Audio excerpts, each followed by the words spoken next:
Boa tarde. Novamente estamos aqui para iniciar o estudo da série psicológica de Joana de Ângeles. Hoje iniciaremos a abordagem do capítulo 10, em busca da iluminação interior, que faz parte do livro Encontro com a Paz e a Saúde. Lembrando que estudos anteriores encontram-se em nosso canal no YouTube. Visite e se inscreva gratuitamente. Vamos para a nossa introdução com um breve comentário de uma mensagem do Espírito Emmanuel. Extraída do livro Cartas de Paulo, o Evangelho comentado por Emmanuel. Carta aos Hebreus, capítulo 13, versículo 4. Separamos este parágrafo.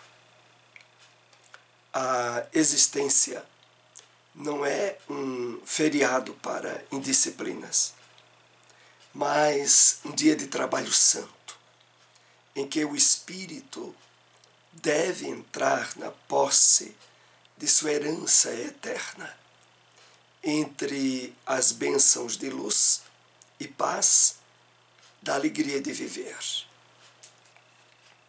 Vamos fazer aqui alguns apontamentos para introduzir o nosso estudo. Emmanuel nos adverte de uma forma veemente de que a existência, a vida no mundo de provas e reencarnações como a Terra, não é um feriado para indisciplinas. Mas ele destaca, consideremos como um dia de trabalho santo, espiritualizante, em que o espírito deve entrar na posse de sua herança eterna. Entendamos essa expressão, entrar na posse de sua herança eterna. Adquirir a consciência de imortalidade. Perceber nos reais objetivos da vida a caminhada espiritual na qual utilizamos-nos de um corpo temporariamente nas manifestações físicas da nossa encarnação, para mais adiante adquirir outros, até a plena iluminação do nosso espírito eterno. E a parte que é mais interessante aqui nesse parágrafo, entre as bênçãos de luz e paz, da alegria de viver. É evidente que num mundo cheio de desafios, de conflitos, de provas, perceber-se integrado nas bênçãos de luz e paz e na alegria de viver, tem por prerrogativa a nossa identificação com o Evangelho do Cristo, com a Boa Nova, com o despertar espiritual para a realidade da vida, aonde a conscientização dessa imortalidade abre-nos as portas para encontrar nos desafios da vida caminhos de aprendizagem, como também de paz e de alegria pela consciência de imortalidade. É nesse sentido que Emmanuel aqui nos propõe observarmos a nossa experiência reencarnatória. Vamos assim para o nosso estudo dessa tarde. Em busca da iluminação interior, que aqui, como prefácio, diríamos, é necessário, nessa busca, já termos estabelecido certos degraus iniciais dessa caminhada. A percepção dos objetivos da vida, como comentamos na mensagem de Emmanuel. A identificação com as leis divinas em termos da sua base essencial, que é o amor. O trabalho de autoencontro,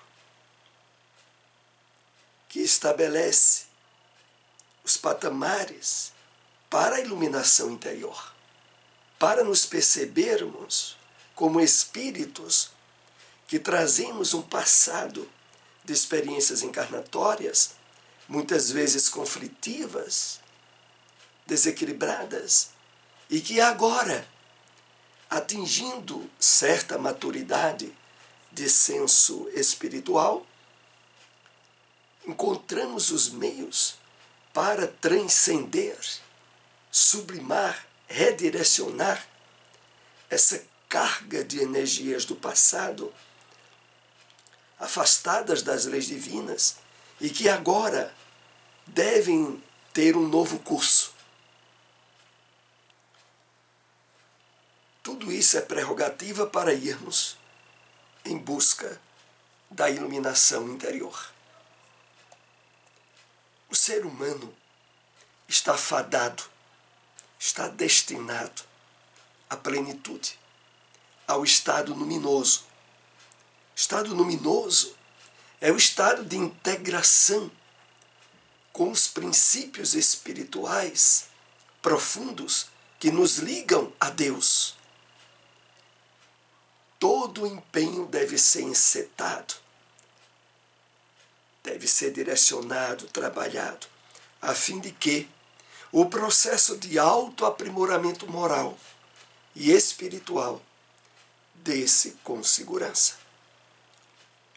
Então, é preciso estar com a vontade ativa e bem direcionada nessa busca, esse empenho, a fim de que o processo de autoaprimoramento moral, de conquista de virtudes, de superação de vícios, dê-se com segurança. Não tenha reveses, não seja alvo de novas quedas. Então todo o empenho deve ser encetado, mesmo sabendo todos nós que estamos, por destino, fadados à plenitude e ao estado luminoso. Mas no trabalho de acelerar a conquista desse estado, o esforço, o empenho no trabalho do autoaprimoramento,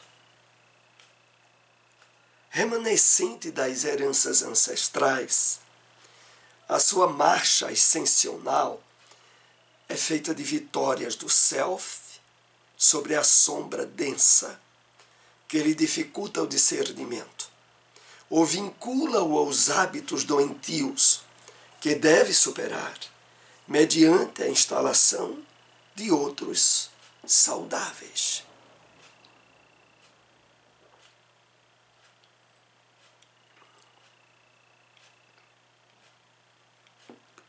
Então nós trazemos uma herança ancestral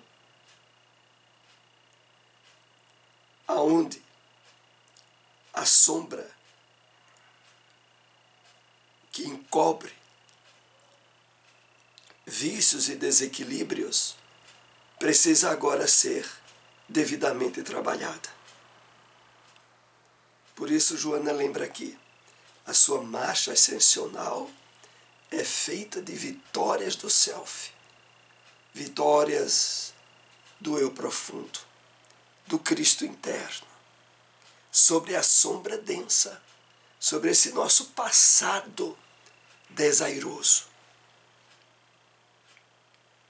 que dificulta o discernimento e muitas vezes nos prende, nos vincula aos hábitos doentios, que devem ser superados. Então, meus amigos, a questão é essa. Todos nós estamos fadados ao estado luminoso, à iluminação interior. Mas, para que isso ocorra quanto antes possível, toda uma tarefa de esforço, de transcendência, de vitórias do self, do nosso eu profundo, sobre a sombra, precisam estar sendo trabalhadas diariamente. Mediante a instalação de hábitos sadios, saudáveis, a substituição de hábitos que nos chocavam com as leis divinas é imprescindível. Não apenas a eliminação de vícios, mas a construção de virtudes. Só assim é que obteremos êxito.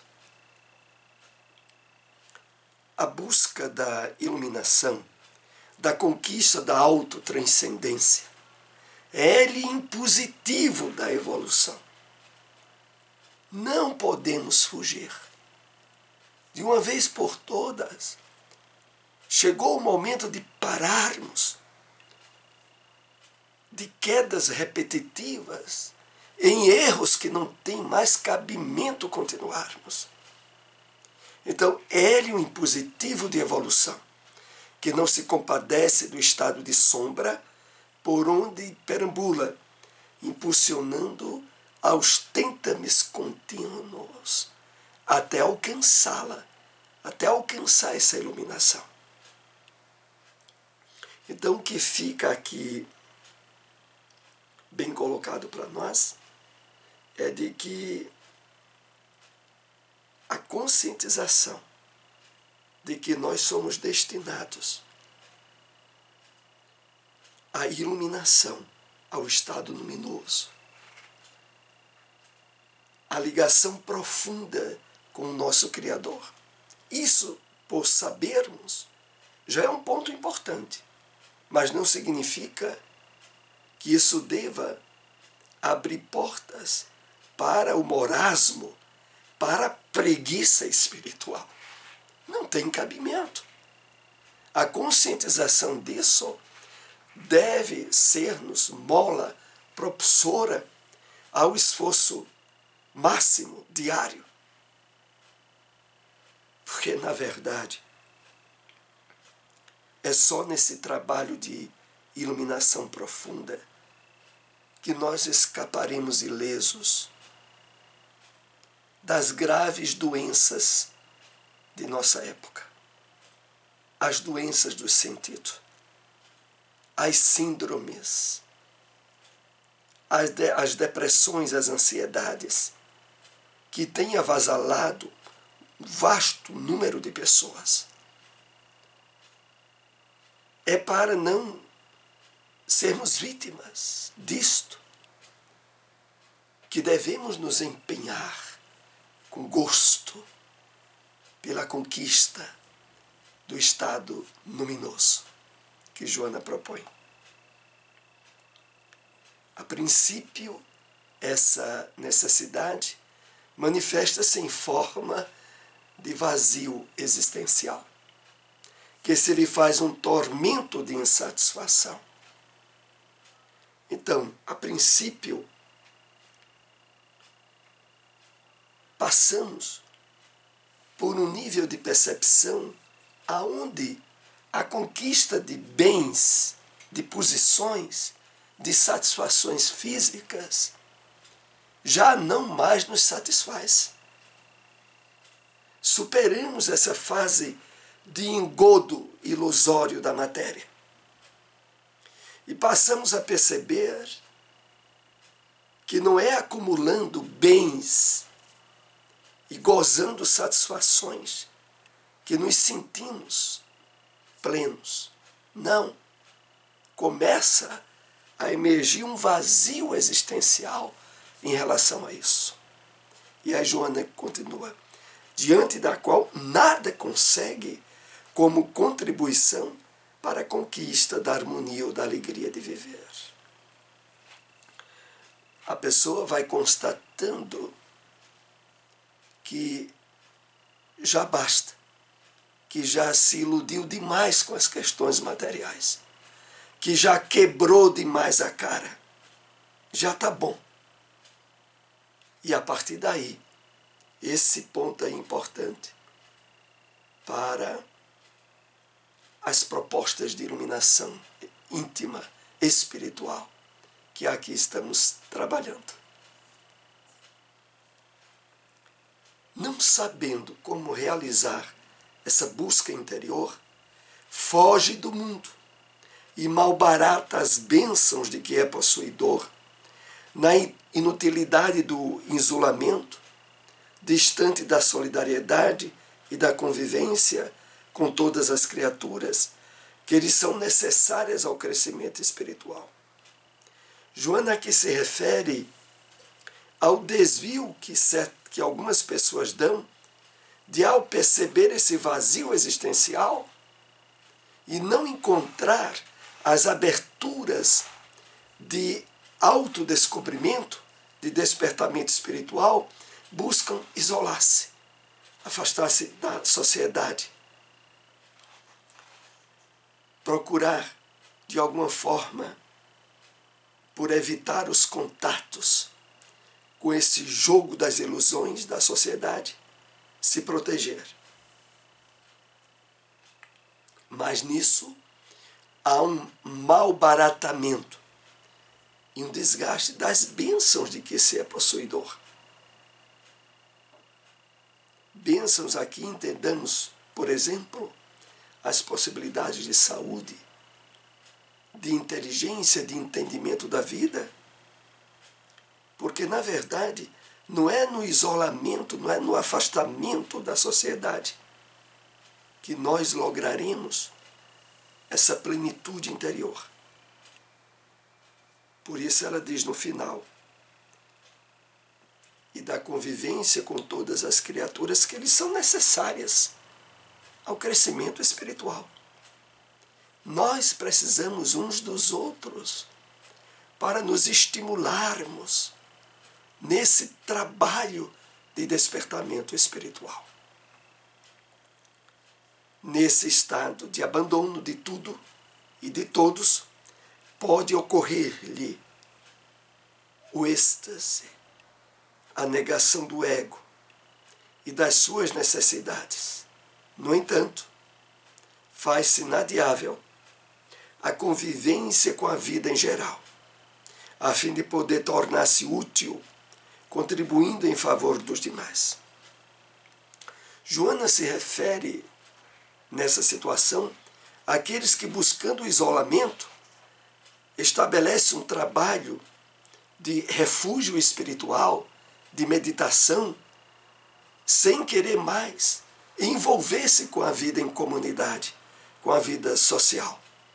Nesse estado, às vezes, pode ocorrer-lhe um êxtase, um prazer imenso pelo estado meditativo e pela negação das necessidades associadas ao ego.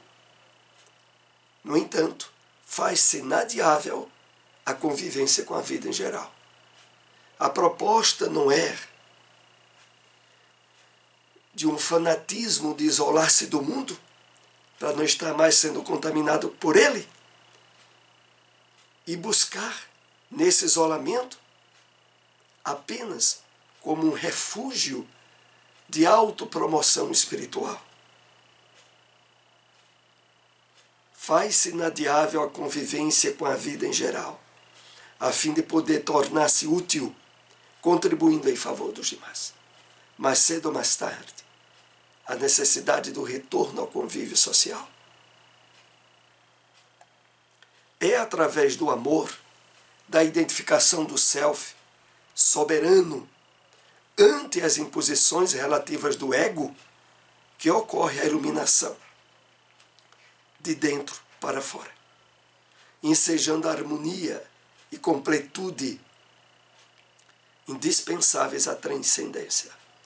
Então, aqui Joana propõe o direcionamento ideal.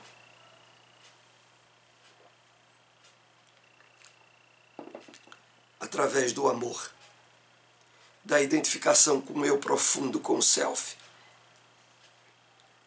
exercendo poder e domínio sobre o ego, sobre as imposições relativas do ego, para se dar as aberturas de iluminação por dentro, ensejando a harmonia e completude indispensáveis à transcendência. Essa harmonia e completude vem da nossa integração e da nossa conscientização das leis divinas, da vivência através do amor, base maior dessas leis, aonde estabelecemos as possibilidades ideais desse trabalho de transcendência. A iluminação interior independe da educação das faculdades paranormais, mediúnicas, dos estados de exaltação e do transe, do êxtase ou de qualquer outras manifestações parafísicas. Ocorre do acalmar das ansiedades da emoção. É interessante essa parte pelo seguinte: a iluminação interior é uma proposta para todos nós, independente de termos faculdades mediúnicas ou não, paranormais ou outras, porque ela vem, como Joana diz aqui no final, do acalmar das ansiedades, do autoencontro, da percepção espiritual da vida que nos torna calmos, tranquilos,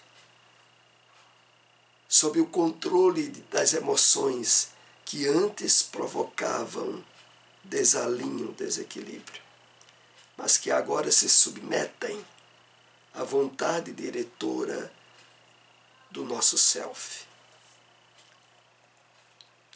O ser iluminado vive, por antecipado, o estado nirvânico, a plenitude, sem que tenha necessidade de abandonar os impositivos da reencarnação.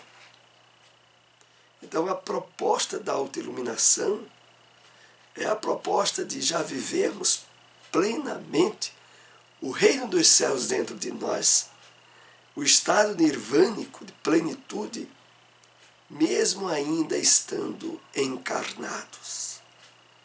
É esse o objetivo maior. A conquista do reino dos céus não afasta do mundo, antes conduz-lo à convivência do século, de modo a tornar-se lição viva e estímulo para os outros, sem fazer-se mundano, ou necessitado de experienciar outra vez o império das paixões. Então, aqui no final desse primeiro tópico do capítulo que estamos estudando, Joana nos chama à reflexão de que essa conquista da autoiluminação, do reino dos céus em nós, não vai nos afastar do mundo, das responsabilidades, dos trabalhos comunitários, de forma nenhuma. Pelo contrário, deve nos tornar lição viva para os outros, em termos de equilíbrio íntimo e de uma convivência sadia, saudável, sem fazer-se mundano, nem sentindo quaisquer necessidades de voltar ao império, ao domínio das paixões. Então aqui nós concluímos a introdução desse capítulo. Agradecemos a todos que nos acompanharam. Se possível, compartilhem essas informações. Até o próximo estudo. Uma boa tarde.